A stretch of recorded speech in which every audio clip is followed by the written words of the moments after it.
All right, level 7. I'm doing exactly the same notes as level 6, but quaver half notes. So these are faster. So I'm playing essentially double the speed. Tubular bells, octave 5 this time.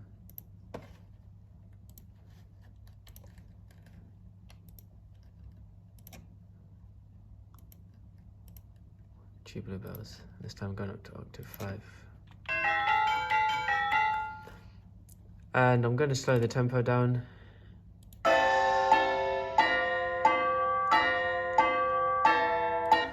little bit more. Okay, by the time you get to level 8, guys, you'll be slowing it down to maybe like 60. There's nothing wrong with slowing the tempo down because you can speed it up after you've quantized. Right, level 7. So I'm recording this at twice the speed of the part above.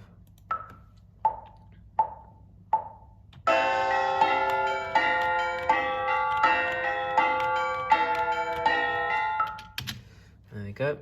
This time when I double click, I want to zoom in a bit more. So I've got quavers, so you see now I've got more lines. So this should quantize to quavers.